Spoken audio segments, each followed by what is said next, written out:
for hosting us today and every day here at TIFF. I'd like to thank also our industry sponsors who make everything that TIFF does possible. So our lead sponsor, Bell, our major sponsors, RBC, L'Oréal Paris, and Visa, and our major industry sponsors, the Ontario Media Development Corporation, who also support the Dialogues program, which this session is part of, and Telefilm Canada, celebrating its 50th anniversary. So, yay. I'd like to thank you all for your social media posts and comments over the past few days and continuing the conversations online. It's been really exciting to see what everyone has been talking about. And just, of course, a reminder, there's no recording in the studio. However, we are live streaming. Hello to our live streaming audience. We'd like to thank you for tuning in at the office while you are working. So, thanks for tuning in. One of the major themes at the conference this year, we have been really focused on quality cinema and quality storytelling. The resonant message has really been your perspective, your voice, your story, and your film must be exceptional in order to impact an audience and influence the industry. Now, I know it sounds like a very big job, and it is for you and you alone. But fortunately, filmmaking is a collaboration. And that's why I'm so excited about this morning's session, because our guests have a vast experience in collaborative creative processes. I'd like to introduce our special guests. Academy Award-winning actor Brie Larson has worked with a wealth of directors, in films and television, in projects such as Room, Short Term 12, 21 Jump Street, and The United States of Tara. She has directed 2 short films, Waiting and The Arm, and she returns to TIFF with her directorial debut, Unicorn Store, marking its world premiere this afternoon, 3 p.m. at Ryerson. Please welcome Brie Larson.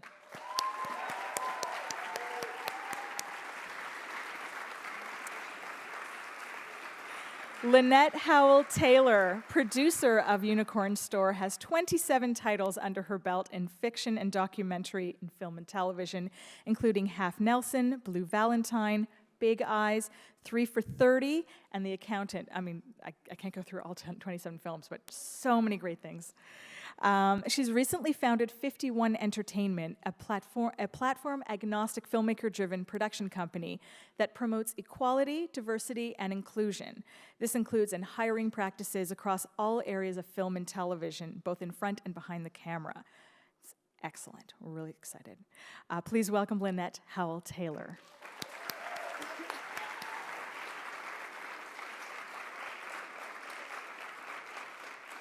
And, of course, we have Angela Robinson, writer, director, and producer. She has written and produced episodes for the television series How to Get Away with Murder and Hung. She has directed episodes of The L Word and True Blood. Her featured directorial credits include DEBS and Herbie Fully Loaded. Her latest film, which she wrote and directed, is Professor Marston and the Wonder Woman, marking its world premiere on Tuesday, 12 p.m. at 6 p.m. at the Princess of Wales Theatre. Please welcome Angela Robinson.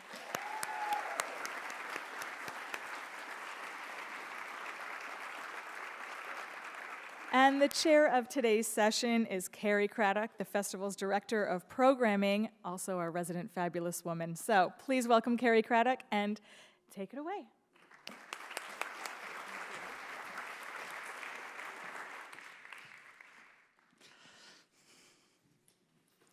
Good morning, everybody. Thanks for getting up so early on a Monday with us.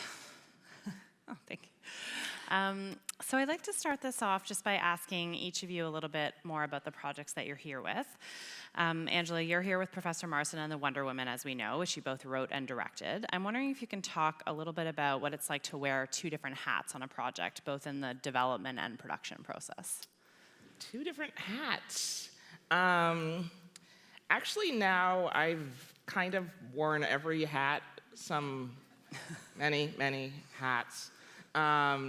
So now I find it way more satisfying to direct something that I've written, because I find when I'm writing it, I'm directing it in my head, and I already know why each character is doing every little thing that they're doing, and I've already thought through literally pretty much everything and imagined it in my head over and over. And so when when it finally comes to directing it, it's just kind of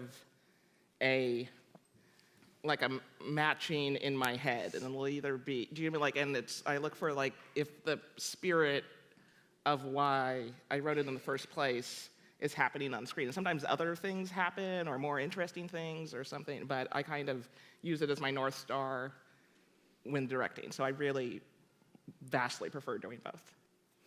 That's a good transition to Brie, actually.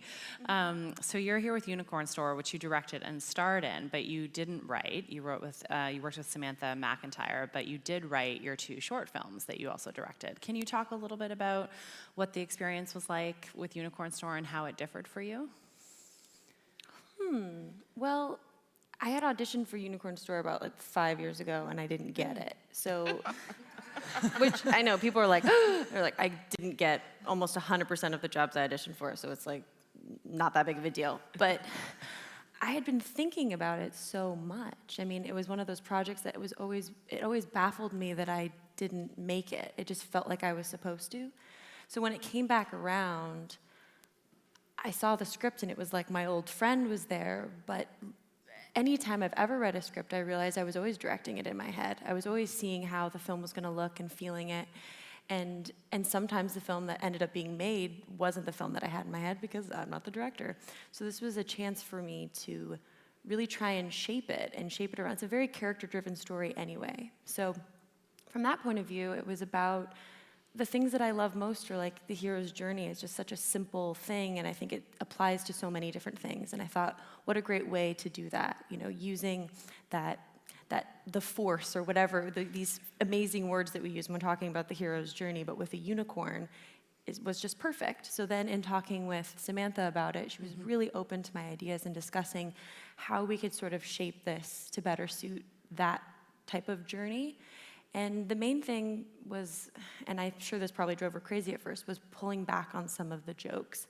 Because I really wanted it to feel like it was real. And yeah, it's a little surreal and kooky, but at the end of the day, you really believe and question whether or not a unicorn is a real thing that could happen in our life, I didn't want people to, the whole way through, just be like, well, obviously she's not getting one. I wanted you at certain points to be like, maybe she's getting a unicorn. Like, I can't believe I believe that. And then through that, it was knowing what kind of performance I wanted to give, and it was a new chance for me to support that performance in a new way. So it was so fun to go like, okay, well, I know I'm going to cry in this scene, so I'm going to put the camera further away, or I know that I'm going to be freaking out in this scene, so I'm going to talk with my production designer, Matt, about what's something funny that I can put behind me because I'm going to have a panic attack. Like, you're able to sort of create more of a world and support that character in a way that I never had before, which was really fun.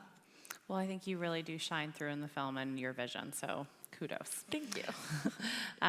Lynette, you've produced many successful films, which Karina rhymed off during the introduction, many of which have played at the festival. Can you talk a little bit about how you like to work with directors and how you help them to translate their vision to the screen?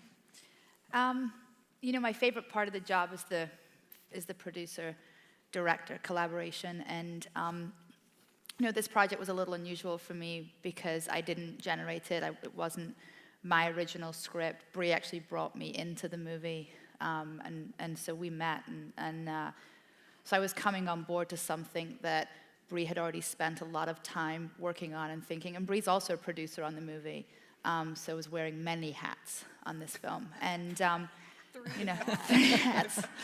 A lot of hats. Plus making party invitations and production design definitely should also be like, you definitely should get a credit in that department too. For me, it's really about getting to know the filmmaker and figuring out what's the version of the movie they want to make. I think it's really important as a producer that you're on the same page as your filmmaker from the very, very beginning. So, I read a script, and I hate to be pitched any kind of script. I hate to be pitched an idea. I just want to have a really organic reaction to a piece of material. And so I read the script and really responded to it. It's also unlike other movies that I've made, which also was really appealing to me. I usually make really dark, dreary stuff, and so this was like a nice change.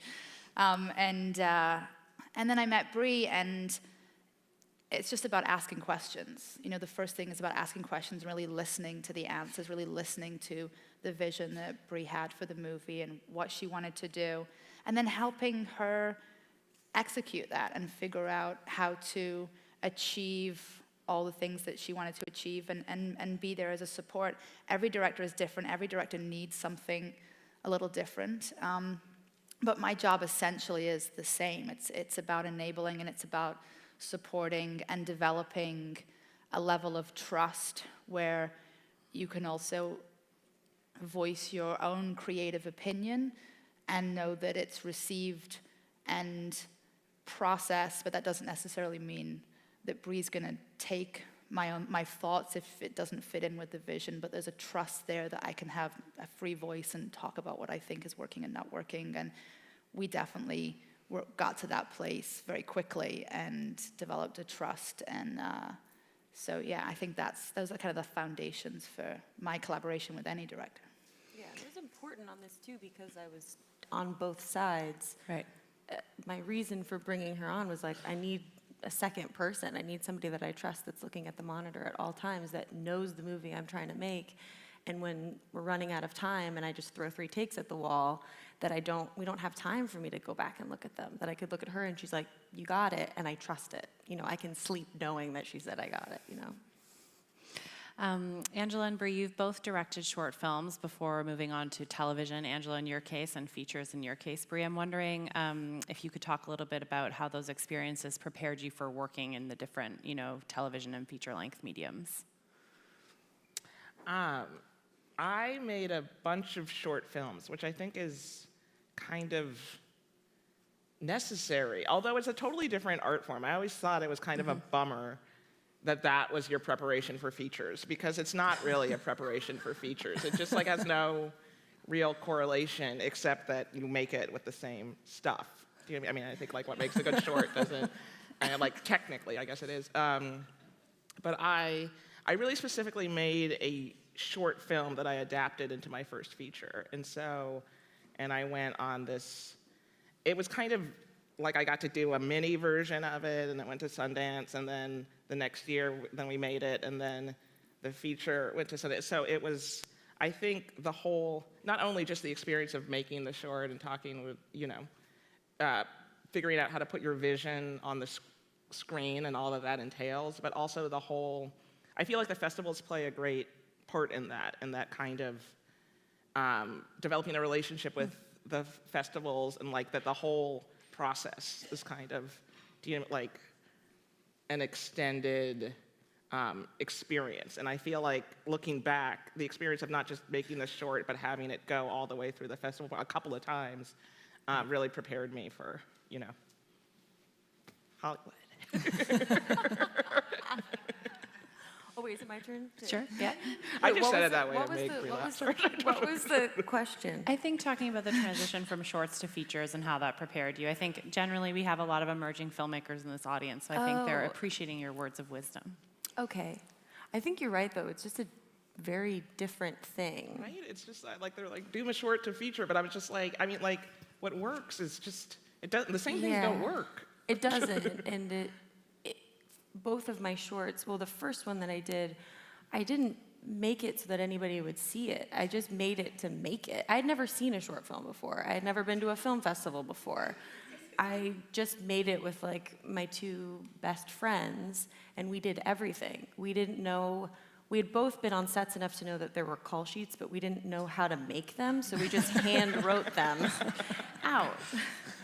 And photocopied them. They were on lined paper and hand them out. And it was my stepdad did the sound for it, and it was just, I think we spent $600 in the end, and most of it was on food. And and we were so excited about making it that we didn't even realize we needed an editor until it was done. It was we were in my bed together, and we were we got all this footage, and then we were wait, what do we do with it? We don't know how to do this. And I happened to run into a guy who was a friend of a friend who played a rabbi in one of the scenes. I ran into him at the Hollywood Bowl, and he was how'd it go? And I was great, but we don't know how to edit it. And he was oh, I can edit. And we're you're hired. And that was it. It was I didn't color correct it. We didn't do a sound mix. We did everything. We did all the production design ourselves.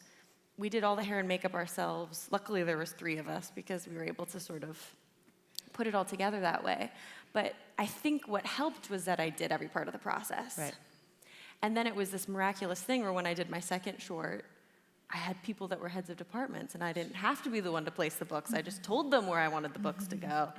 And I had this weird moment where I was like, what is this feeling? I was like, I'm just directing. Oh, I also acted in it, but that's the same thing to me. But it was like, it felt so exciting to be part of a team. So it was a very big surprise when we won an award at Sundance, because I couldn't afford submitting it. It's like a $75 fee, and I was like, it's too expensive, I'm not doing it. And my agent was like, I will pay for it, the $75. It's okay. And it was cool enough just to get in. And one of the things I remember very clearly about that time was the community that was created in that shorts program that we were in. I got to talk with filmmakers for the first time. I got to listen to them do their Q&As. I got to watch movies and really soak in all of that. So in that way, I think it was incredibly, incredibly helpful, because I felt like I was part of a community. It helped me with my identity, and I also did all departments.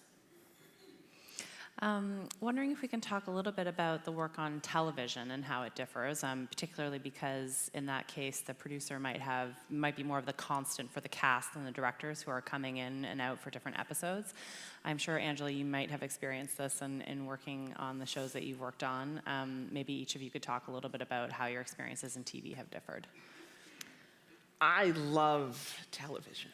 I just freaking love it. No, I like it because I kind of came from a theater background, and there's something nice about working in a long form where I just feel like you have more opportunities. And I've been lucky that I've been able to work at like Showtime and HBO for like the last decade, where for the most part, you can really, I call it like tributaries with the characters.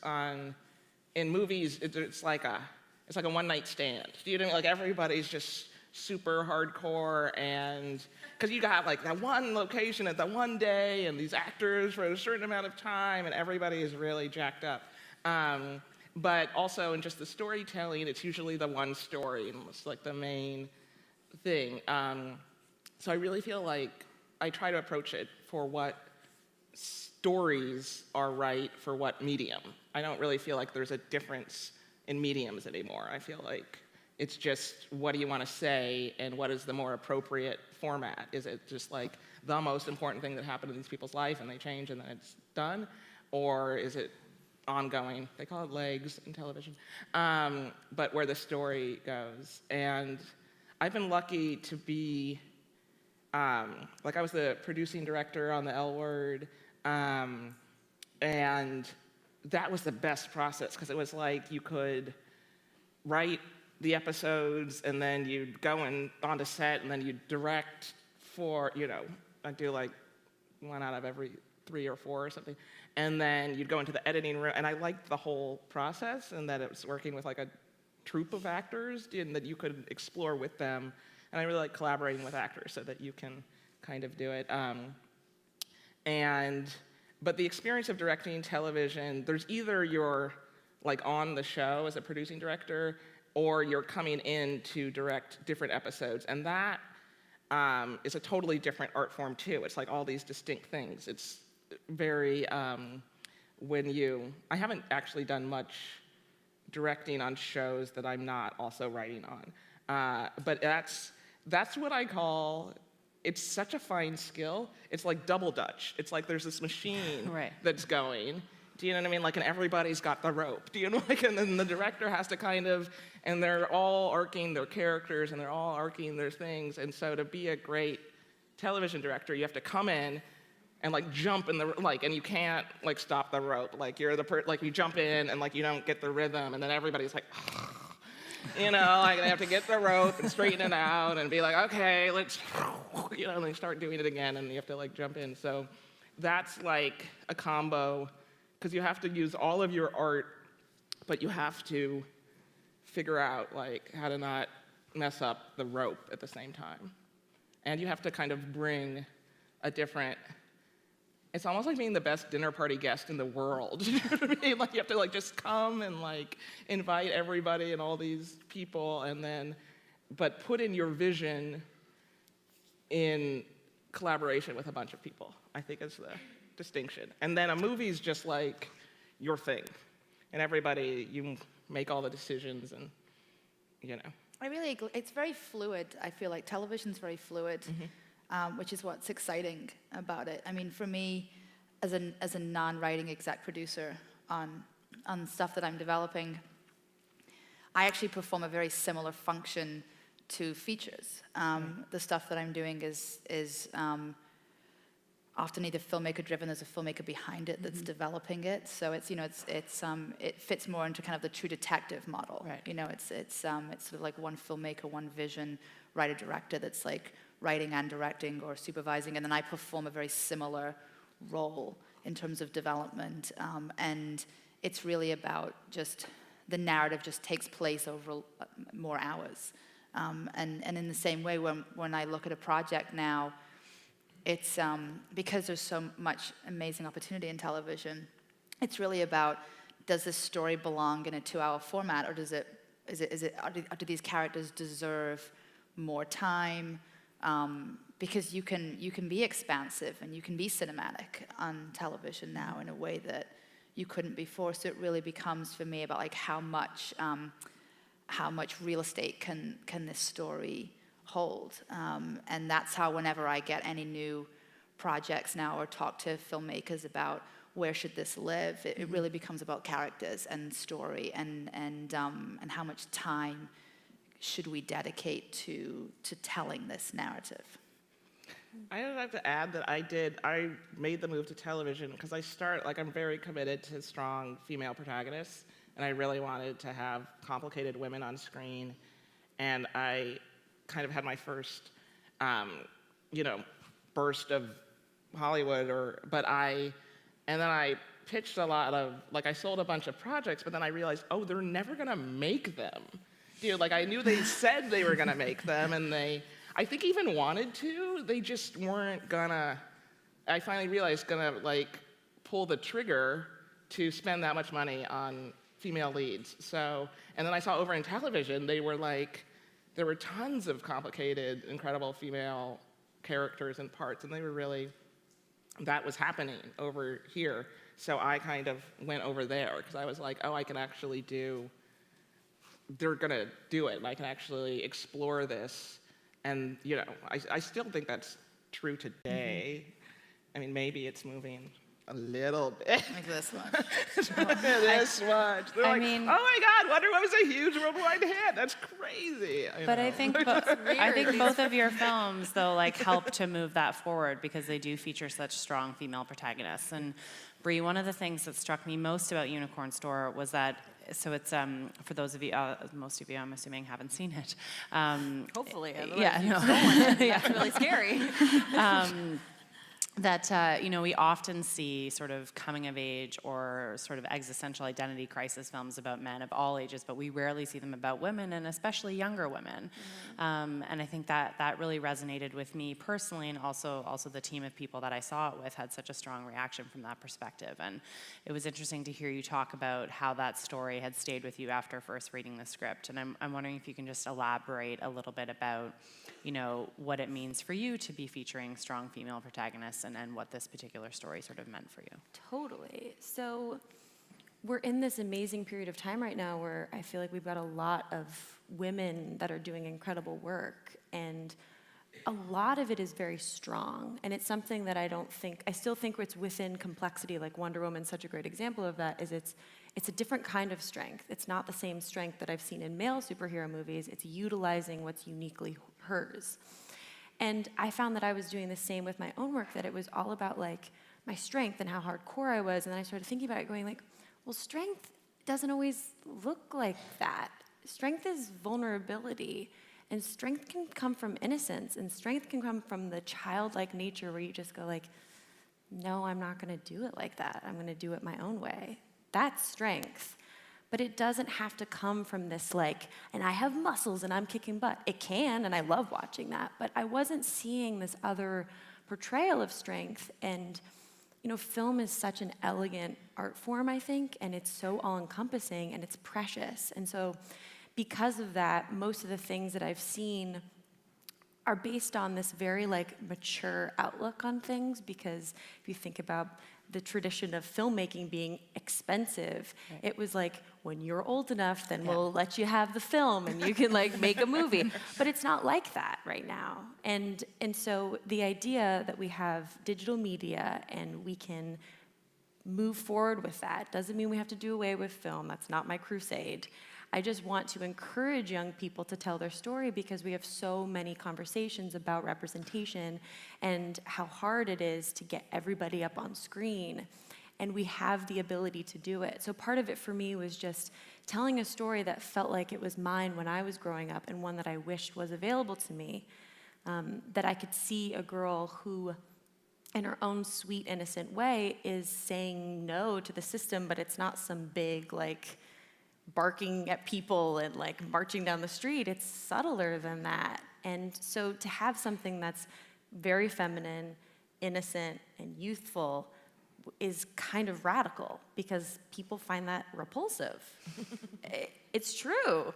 And I think that doing a film that pushes that boundary, because as women, we've been told a lot about proving ourselves and working the room and being one of the men. And my response to that is we've been doing that for a really long time, and the numbers are kind of not changing. So why is it always up to me to prove myself and meet you guys where you are? I'm gonna make my unicorn movie and you guys can meet me.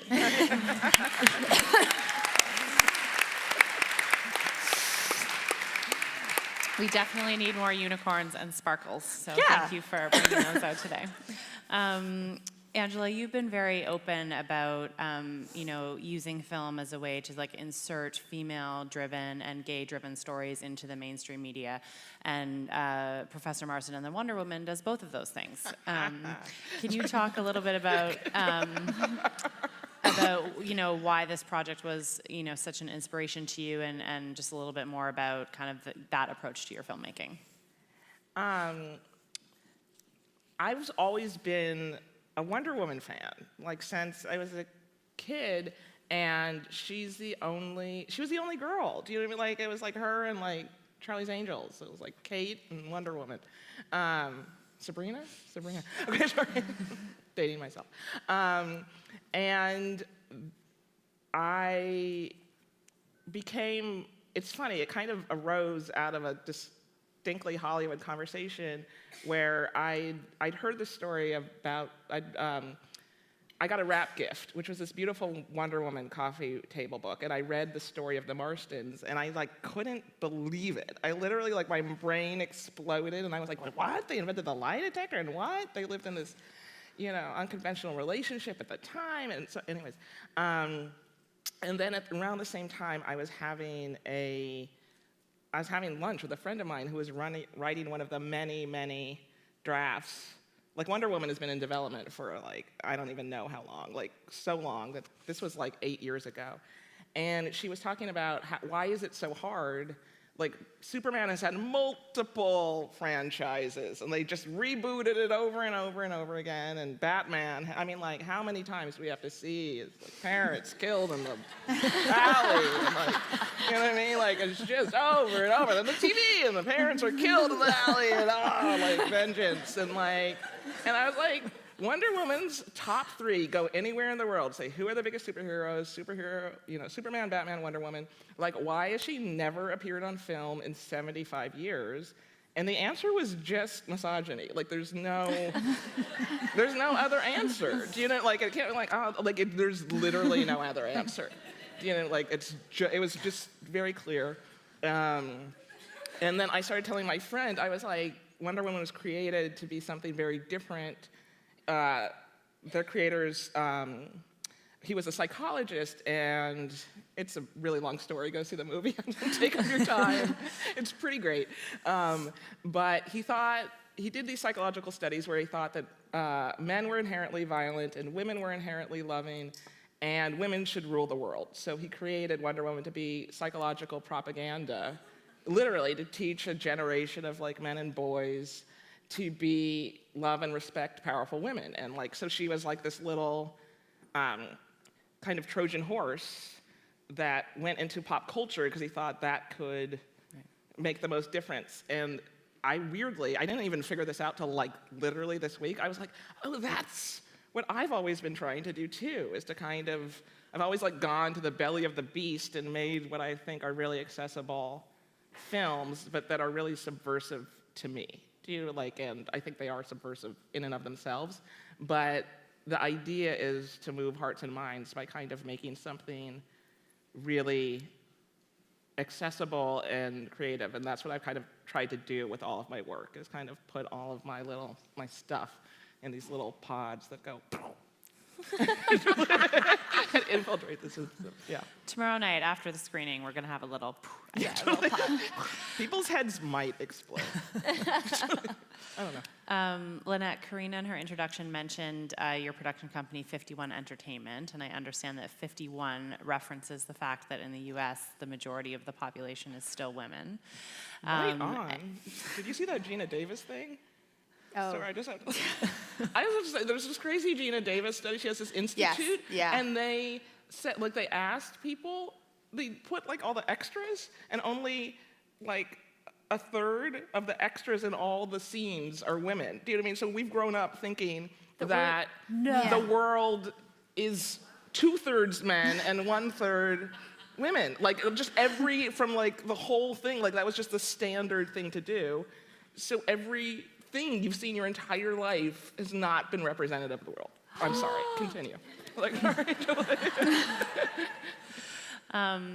so with your, that's a revelation 51, in the that's most why awful that's way. right on. Yeah. That's what it is. Blowing my mind. So Okay. I'm wondering if, and you know, you've also spoken openly about the production company being committed to equality and inclusion and diversity. I'm wondering if you can just talk a little bit more about what you hope to do, what you are doing. I mean, I think it's you know, it's not a female-driven production company in the sense that I'm only doing female-driven content. You know, I think it's more about representation. It's being, I mean, the movies that I want to, you know, the stories that I want to tell and the filmmakers that I want to support, it's about, you know, it's really about equal representation. It's about, you know, when you sort of get to a point where you know that you have an influence on the content that is put out into the world, and that you know that you are in a position, and you're in the lucky position to be able to work with up-and-coming filmmakers. I think I feel a responsibility to make a conscious choice about the kinds of filmmakers and the kinds of work that I support, so that the content that is put out is more representative of the population. And because it really is, it could not be further from what is happening on screen in terms of representation of who we are as a country. And so that's really what the mission is. It's about, you know, a big part of what I want to do is continue to support work that is representative. It's also about hiring practices. You know, it's really about making sure that there's a wide range of people, both in front of and behind the camera. You know, not just directors. You know, writers, crew, across everything. And that's just, I think it's, I feel a real responsibility to do that. And so that's really what the mission of 51 is. I'd like to shift gears and talk a little bit about your process working with actors. You had a couple great anecdotes about what it was like to direct yourself and the decisions you made behind different scenes, but your film also features up-and-coming actors. We named one of them a TIFF Rising Star, Mamadou Athie, but also... It's actually Ache. Ache? Oh, well, I thank just you. found that I'm out going to be introducing yesterday. him later tonight I was with like, you. I've known you for like a year and a half. Ache, okay. Ache, yeah. I don't know. So him, but also like legends of the screen like Samuel L. Jackson and Bradley Whitford, who we've seen in many things. So I'm wondering if you can talk a little bit about, you know, as an actor yourself, what your approach was like working with them and their different levels of experience. Sure. Well, the one thing that I had done was work with other actors before making this movie, and I know how hard it is to try and get magic to happen in this one specific moment. Like, it used to blow my mind all the time where I'd like get my schedule for the next day and I'd be like, so I have to cry at Tuesday at 2 o'clock because somebody wrote this script like 3 years ago and it just got funding and now we happen to be here and this director's doing it and it's gonna happen then and I have to do this thing then. It's totally insane. Like, it's a wonder that we've ever completed any scene, let alone a movie. So because of that, I know that there are so many different ways that actors like to work, and it can really hog up the day when you're when you watch a director trying to figure out how to direct their actor. And so I just did something that was really simple because I knew I didn't have time to figure it out on the day, where I just emailed all my actors and said, how do you like to work? Do you want to come to rehearsals? Do you not want to rehearse? Do you want to talk to me about how you're freaking out or not? I don't have time to figure it out on the day. I wish I did, but I don't. So I'm going to go to these locations and I'm going to be there with my DP and my production designer and we're going to talk about it and we're all available to you. So if you want, come with us and we can block it out together a couple weeks before. But if not, I'm going to do it for you and let me know if you're going to have a problem with that. And all of them were like, I'll come to wherever location. Some of them were really far away. And they all showed up and it gave us that chance to sort of move around and like feel it out, and I could explain where I was coming from with certain things. And so by the time you hit the day, because we're doing a film on a budget, and I knew I probably had 3 takes, then you have 3 takes where you're playing, not 3 takes that you're sort of have pieces from each one. You just want to have as much as you possibly can. The one thing that I sort of knew was like, please give me as many colors to paint with so that when I get into the editing room, I have lots of room to move with it. You just don't want to box yourself in because you may really think that you know what the scene is, but you really don't. Because once you're in the edit, like the movie is this whole other thing that you're trying to like wrangle in. And so it was actually an incredible process. Yes, they all kind of work differently, but if you know that ahead of time, you can support them and get them exactly what they need. And what about you, Angela? How do you like to work with actors? I did a really similar thing. I mean, I 100% agree because everybody has, like, just comes at it differently. Do you know what I mean? And you get a bunch of actors who have a totally different process, but they know best how they can get where they need to get at 2 o'clock on Tuesday. You know what I mean? So I did where but I did when we first met, and I just asked them, like, how do you want to work, and what is the like, how are you approaching it? What works for you? What do you like? Do you warm up, or are you hot out of the gate, or do you? And then I try to the best of my ability to give the actors the tools and the space to work the way that they work best. Basically, like, it was interesting for Rebecca Hall, who's in my movie, who's just an incredible, incredible actor. And I was like, I'm working with Rebecca Hall. Like, what do you tell Rebecca Hall? Like, you know what I mean? But then she was like really clear. She was just like, she just feels it on the first take. Do you know what I mean? And then she's just like, and then it's just diminishing returns. But usually, as by diminishing returns, I mean like brilliant things that she thinks get worse. Okay.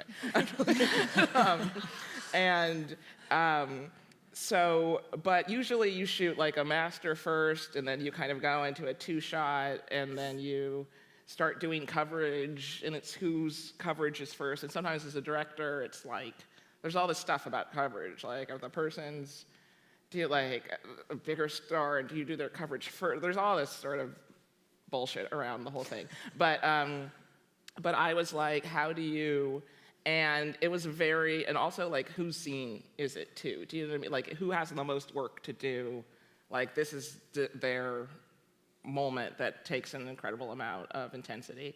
But I developed a shooting strategy on this movie specifically to where I would actually shoot the tighter coverage first and work my way backwards, which the production people hate, do you know what I mean? Because it's their chance to get all the props right and the things or something. But for me, this film was about the performances, like, first and foremost. And that's, sometimes you're doing big CG things and you're like, you're gonna have to be there on take 84 because we have rocket ships going by and stuff like that. But in this one, it was kind of working my way backwards, and then we, do it. And it worked out because Luke and Bella warm up, so boom.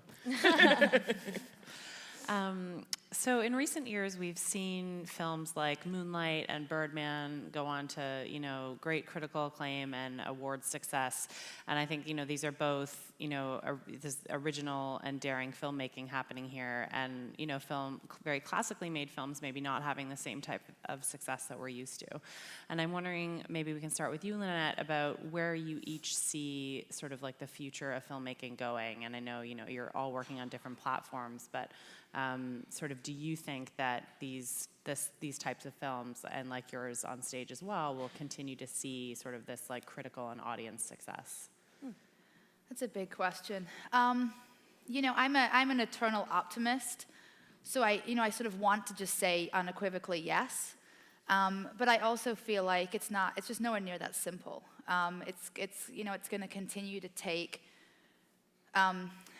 People have to continue to be brave and bold, and studios and executives have to work harder to champion films that are, in their opinion, sort of outside of the norm of historically what has, in their mind, been working. And we're so far from that being a reality. Like, my biggest fear is that people sort of rest on the fact that Moonlight won the Oscar. Right. Last year. I think that that's scary to just say, okay, well, great, that happened, so now we can all chill out. And it couldn't be further from the truth. Like, we just have to keep moving the conversation forward, and it's everybody's responsibility to really think about the content. And I really look to studio heads and that are making content that reaches the masses, and that putting movies out on 3,000 screens, and think about representation and who are in those movies. And that's just a conversation that everyone's going to have to keep pounding and pounding and pounding away at. And the truth is, in the independent community, there are tons of incredible filmmakers from every type of background, and there's a lot of diversity in the independent space. That's not where the problem lies. The problem lies in the support and companies and studios getting behind those filmmakers that are putting inclusive content, and content that is representative of the country and the world that we live in. And that conversation is really just beginning, and Moonlight is a shining example of that, but it is so far from being like the end of the road, as if somehow we've now succeeded on this journey. It's like just the beginning, in my opinion. It's so crazy. No, I feel like it's such a weirdly dangerous time. I'm like, I know, because I've heard, you hear these things and you're like, really? But they're like, we did that. Mm-hmm. Like, that is a very real reaction of like, that movie won last year, so we're good, Yeah. Like, they're just like, awesome. Or I've heard, like, if woman directed an episode of television, I've heard the phrase, oh, we did that once. You're just like, really? Like, it's not subtle. Do you know what I mean? Like, it's very entrenched. As if like the box has now been ticked, so we're yeah, like good for like we've bought ourselves a few years. Yeah, so exactly. Now we're, do you know what I mean? I really feel that there is this deep riptide back towards, like, it's institutional. Do you know what I mean? Like, it is. I've spent the last 15 years in Hollywood, and I'm often the only person of color within miles. I gave a whole speech about my relationship with the African American people at the security gate. Like, there's whole, because you won't see, like, that I'll go and we have this whole relationship, because they're like, wow, you're going through the gates, and if you see somebody black, you're like, hey, you know, like, you're walking around Paramount, you're like, what's up? You know, like, it's dense. You know, I started working at Shondaland, Shonda Rhimes' company, and who's amazing, and all of a sudden there was all these black people and Asian people. It wasn't like everybody. And I was like, this is so weird. There's so many black people. And I was like, this is so sad, because it's not weird at all. It's just like America here. And it's just not everywhere else in Hollywood. And that I've actually watching the 1/3 of the women be extras, you know what I mean? I just gotten used to being the only black person around, because that's just the reality.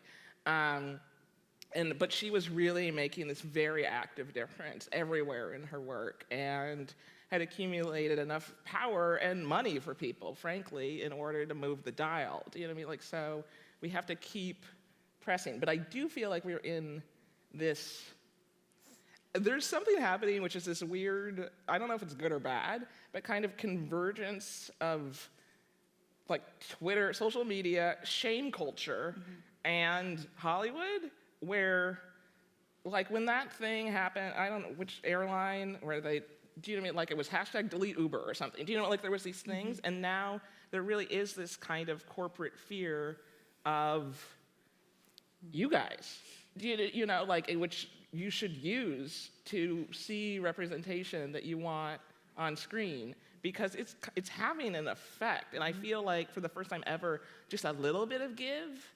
Before it would just be platitudes, but really not meaning to change anything. But I feel like now it's a little mushy, but we can't rest on our laurels. But you're right. I mean, the truth of the matter is the industry needs you. It needs you to buy the tickets. If you're not paying for it, then they don't have a job.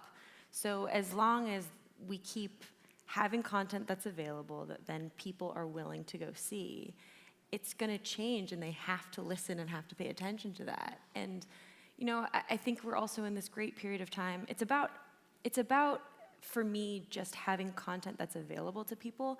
I feel more and more like I'm less concerned about my film even playing in a theater ever again. I would much prefer it to be available to young people to watch and see than for it to be some sort of grand elitist art form. I just want people to be able to see it and be inspired by it and live their life and maybe make a film of their own.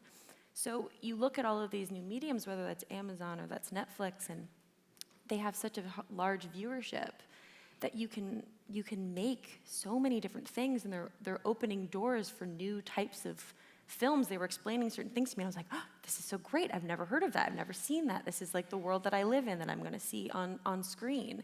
And they're going to have to change. And for those of us, and I think in particular white people, you have to be aware of what it is that you're making. I mean, for Unicorn Store, I was like, I don't live in a world with just white people, so I'm not going to put that in my film. And it was really easy to have a diverse cast. It was not keeping us up at night. It was not stressful. Where are they? I was like, oh God, can't find anybody. There were so many wonderful people, and so you're like, well, why isn't this just happening all the time? It's just not that hard, and I shouldn't be receiving some sort of gold star because I made a movie that looks like Los Angeles. It doesn't make any sense to me, and so I just think having this awareness is really great, and it's just about us kind of pushing that to the next step, and we're going to get there. Maybe that's optimistic too, but it's just so important to me that I just don't understand how it couldn't be incredibly important to every person that's in a position of power in this industry. I don't understand. It's not going to hurt you. It only makes everything better, so let's just do it.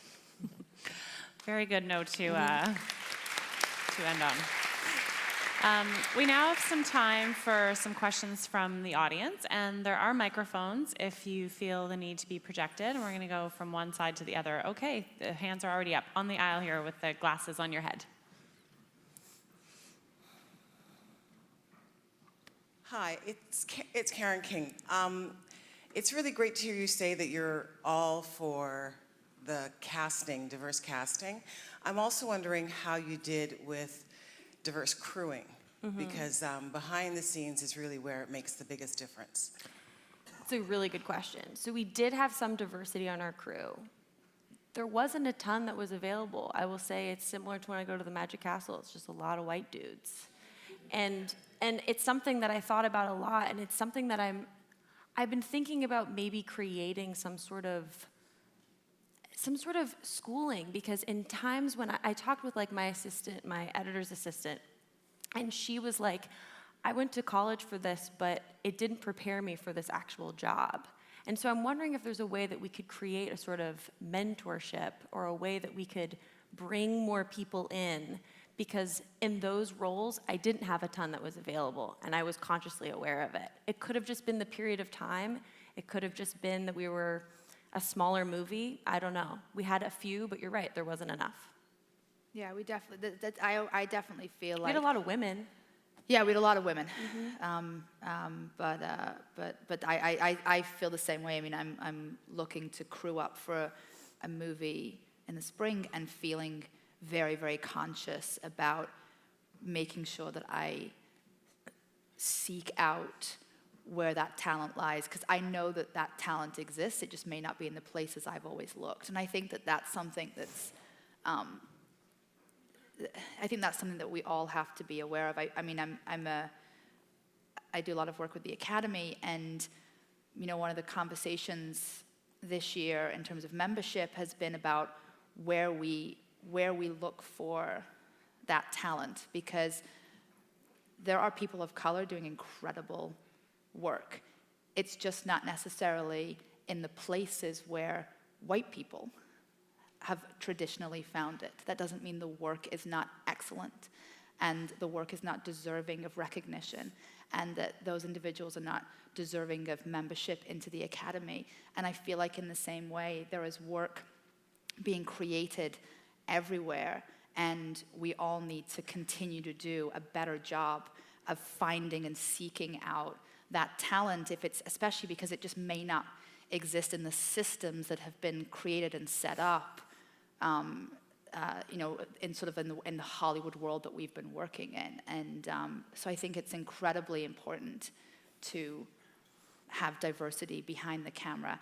It's also about, you know, who's controlling the narrative. I mean, that's really important. It's really, really important.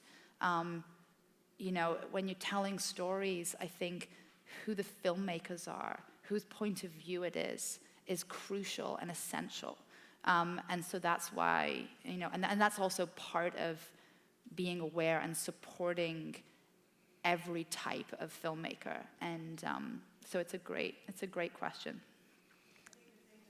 I think it's also critical to recognize is that the filmmaker is never working alone. Every department is part of the telling of that story, so they're all part of that narrative. So Totally. yeah. Absolutely. Are you? And I think, could I add on to that, that I think sometimes I agree with everything that's been said, but there's also this kind of disconnect, because it's always about the money. Do you know, like, I tell people, because they're just, like, whenever I go, I was just like, okay, like, give me, how much money do you have in the bank? Just imagine how much money you have in the bank. And then I come in and I say, give me all your money, because I'm going to go make a movie. Okay, so, and it's not arbitrary. It's like, give me all of your money, because I'm going to make a movie. And then you see the movies, and it's like this, like, so I'm just saying, who do I have to be to make you specifically comfortable giving me all of your money? Do you, like, so it's not arbitrary, and it's not because they're good people or not good people. It's like, so there's these systems in place. So there's this thing, if you make a movie, there's a thing, you get a bank loan. So the bank is backing your movie. And so there's these people who have gotten bank loans a lot, so who people feel comfortable giving all their money to. Do you know what I mean? Like, and until they feel super comfortable giving all their money to a black person, a Mexican American person, or there's a woman, do you know what I mean? They're not going to give all their money to that person because they can be the most liberal person in the world, but they're not going to give you all their money. So that's the nut to crack. Do you know, like, is figuring out who's doing that hiring and who's going to do that. We have a question just on the aisle on this side. Yep. No.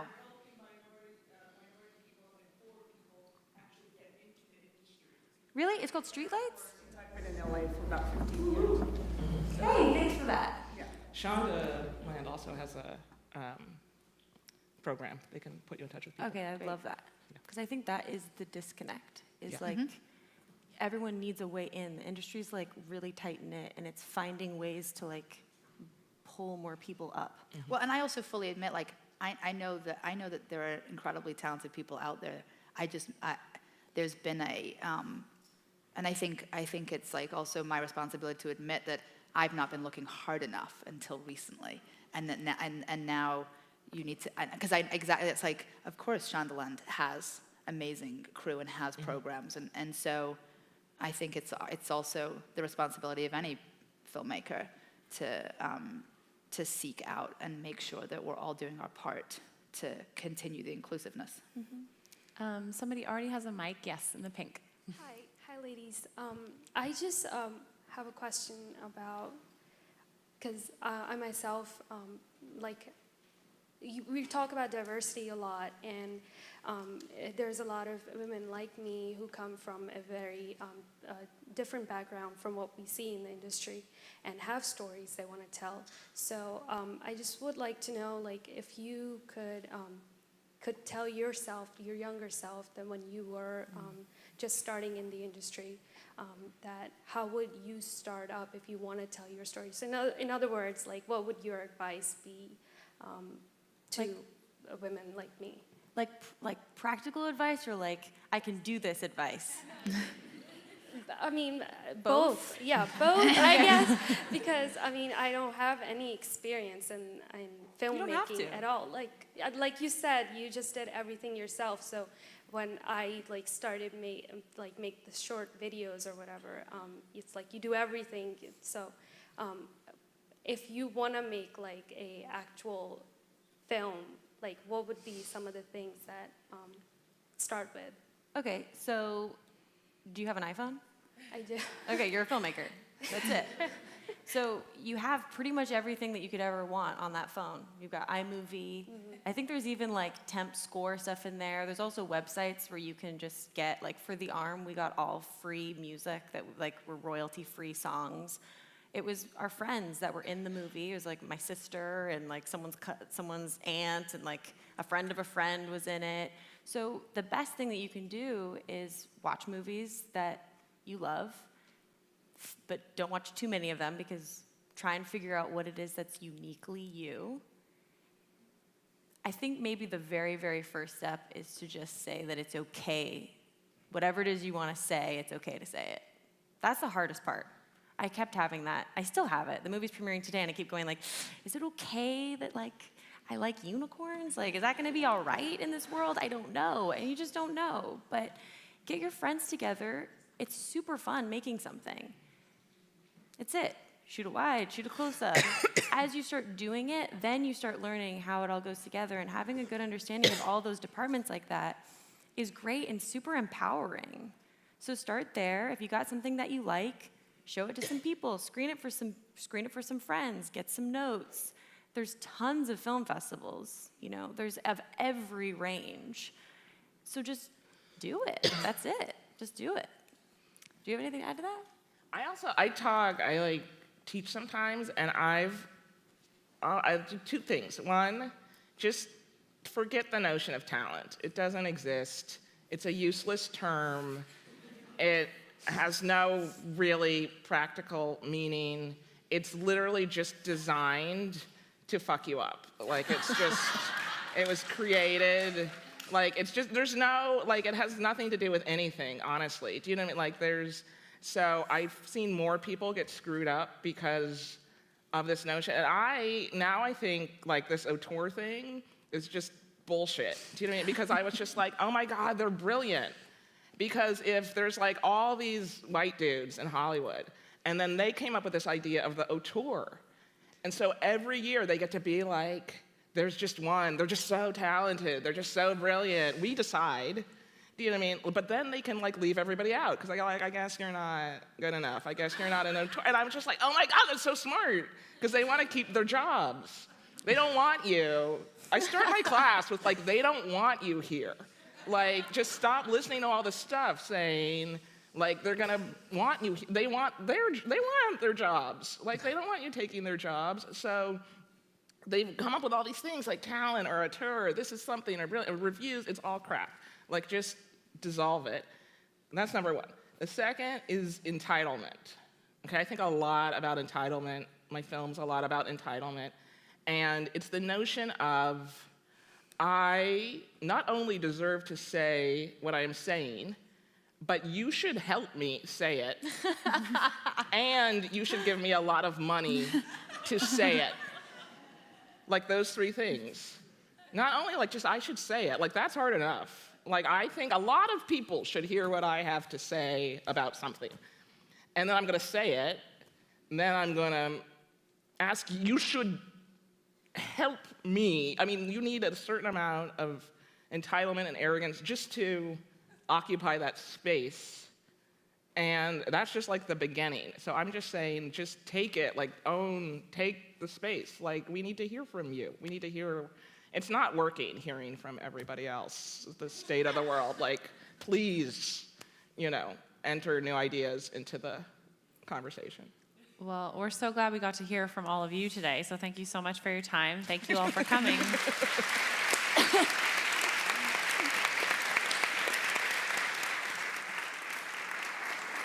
Great, thank you so much. What a wonderful conversation. So now the power is in your hands. Get to work, everyone.